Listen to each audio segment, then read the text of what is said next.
Hi. இன்னைக்கு actually பார்த்தீங்கன்னா, நான் ரொம்ப சந்தோஷமா இருக்கேன். இன்னைக்கு வந்து ஃப்ரைடே 24th மே. டைம் பார்த்தீங்கன்னா, சாயங்காலம் 6 மணி ஆகப்போகுது. இன்னைக்கு ஏன் ரொம்ப சந்தோஷமா இருக்குன்னா வந்து, என்னோட ரொம்ப ரொம்ப ரொம்ப பிடிச்ச ஒரு படம் வந்து இன்னைக்கு ரிலீஸ் ஆகுது. அது கில்லியோ இல்லை பில்லாவோ அதெல்லாம் கிடையாது.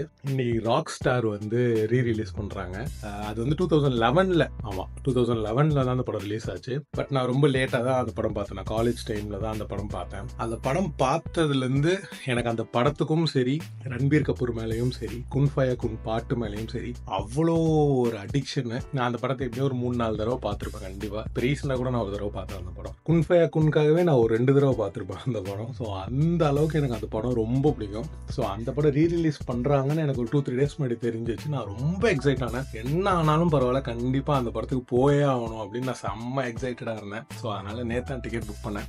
7 மணிக்கு ஷோ அண்ணா நகரில் பிஆர் மாலில், வேறு எங்கேயுமே இல்லை, அந்த ஒரு தேட்டரில் மட்டும்தான் இருக்குது. ஸோ அதனால் இப்போ நான் அங்கே தான் போகிறேன். நிறைய பேர் கண்டிப்பாக படம் பார்த்துருப்பீங்க. ஸோ இது படத்தோட ரிவ்யூலாம் கிடையாது. இது என்னோட ஒரு பெரிய ஃபேனோட, ஒரு இம்தியாஸ் அலியோட பெரிய ஃபேனோட, ஒரு ரன்பீர் கபூரோட பெரிய ஃபேனோட, நம்ம ரஹ்மான் பாயோட பெரிய ஃபேனோட ஒரு எக்ஸ்பீரியன்ஸ் தான் இந்த வீடியோ. ராக் ஸ்டார் படத்தோட ஒரு சின்ன எக்ஸ்பீரியன்ஸ் தான் இந்த வீடியோ. ஸோ டைம் வேஸ்ட் பண்ண வேணாம், கிளம்பலாம்.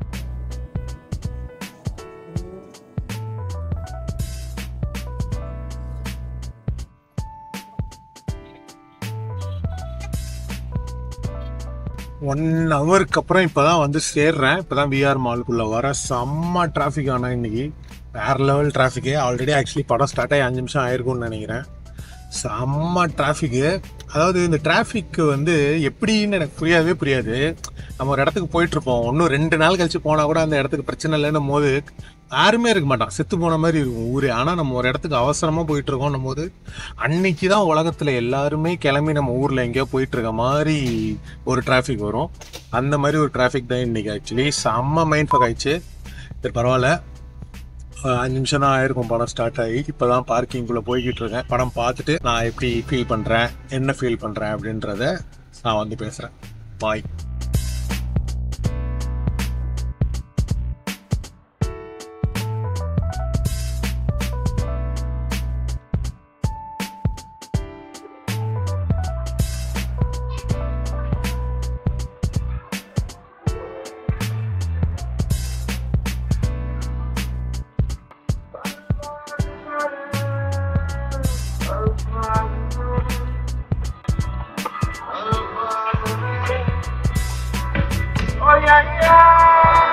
Full experience. Kindly dispose all trash in the bin. This will enable us to start the next show on time. Oh, hi to our patron.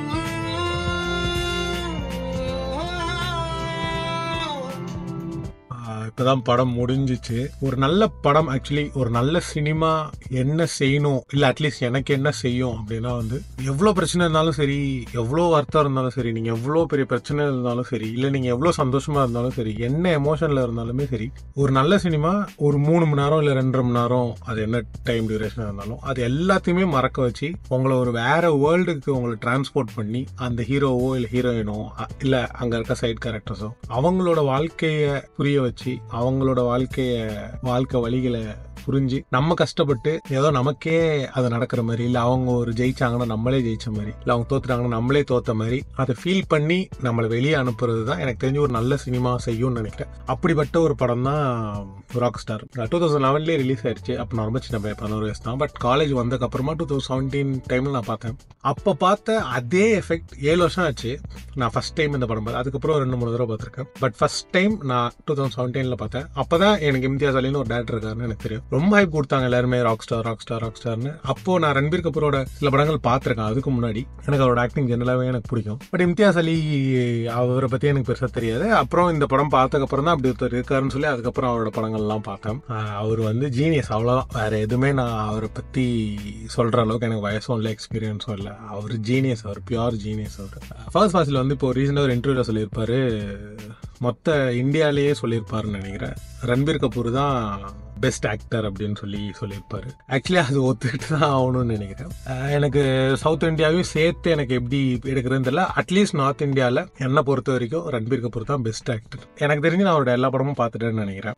Or maybe ஒரு 1 or 2 films அங்கே விட்டுருக்கலாம். எந்த படத்துலையுமே இந்த மனுஷன் over acting பண்றாரு இல்லைன்னா கொஞ்சம் கம்மியா act பண்ணியிருக்காருன்னு எந்த ஒரு படத்துல கூட ஃபிளா கண்டே பிடிக்க முடியாது. அந்த கேரக்டரா எவ்வளோ வாழ முடியுமோ அவ்வளோ வாழ்ந்து, அதுவும் இந்த படத்துல மெயினா அவரோட அந்த இன்னசென்ஸை காமிக்கிற இடத்துல இருந்து அவர் எவ்வளவு மெச்சூர் ஆகுறாரு அது மூஞ்சிலே தெரியும். அதுதான் எனக்கு தெரிஞ்சு ஒரு பெரிய ஆக்டரோட ஒரு பெரிய ஸ்ட்ரென்த் நினைக்கிறேன். ரொம்ப நீங்க காஸ்டியூம்லயோ இல்ல மேக்கப்லயோ அதை காட்டாம அவர் கடைசியா ஒரு கான்சர்ட்ல பாடுவாரு. அந்த இடத்துல அவங்க ஹீர் நடந்து வர மாதிரி ஒரு ஷாட் ஒன்று இருக்கும். ஸோ அவர் அப்படியே திரும்பி பார்ப்பாரு. ஸோ அந்த இடத்துல அவர் எவ்வளவு மெச்சூர் ஆயிருக்காரு, அவர் வயசாக அவர் எவ்வளவு மெச்சூர் ஆயிருக்காருன்றத அந்த ஒரே ஒரு ஷாட்ல காட்டியிருப்பாங்க.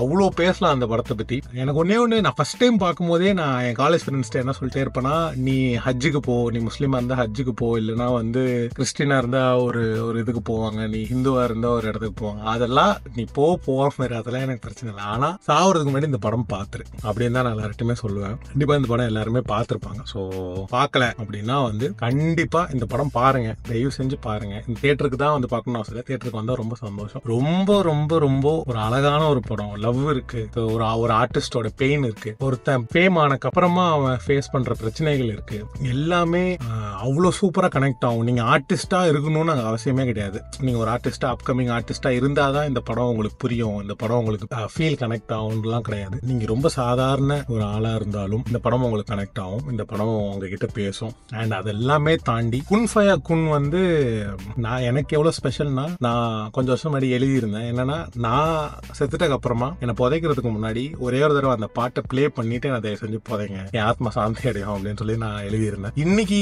அந்த பாட்டை நான் எத்தனையோ வருஷமா 2017 அப்புறம் ஒரு 7 வருஷமா அந்த பாட்டை நான் கேட்டுக்கிட்டே இருக்கேன். அந்த பாட்டை நான் தியேட்டர்ல கேட்கும் போது எனக்கு ஒண்ணுதான் தோணுச்சு, இன்னைக்கே செத்துட்டா கூட நான் நிம்மதியா போய் சேர்ந்துருக்குன்ற மாதிரி எனக்கு ஒரு ஃபீல். ஏன்னா இது மேபி ஓவர் டிராமட்டிக்கா இருக்கலாம், ஓவர் சினிமாட்டிக்கா இருக்கலாம், ஆனா அந்த பாட்டு அவ்வளோ ஸ்பெஷல் எனக்கு, அவ்வளோ ஸ்பெஷல். எனக்கு கடவுள் மேல பெரிய நம்பிக்கை கிடையாது, ஆனா அந்த பாட்டு கடவுளை பிரேஸ் பண்ற மாதிரி தான் பாட்டு இருக்கும். இருந்தாலும் ஏன் எனக்கு அந்த பாட்டு அவ்வளோ பிடிக்கும்னு எனக்கு தெரியாது, அவ்வளோ ஸ்பெஷல் எனக்கு. அதான் சொன்ன மாதிரி நான் அந்த படத்தை பத்தி பேசிட்டே இருப்பேன், எவ்வளோ நேரம் வேணா பேசுவேன். கண்டிப்பா தியேட்டர்ல பாருங்க, பிஆர் மால்ல இருக்கு.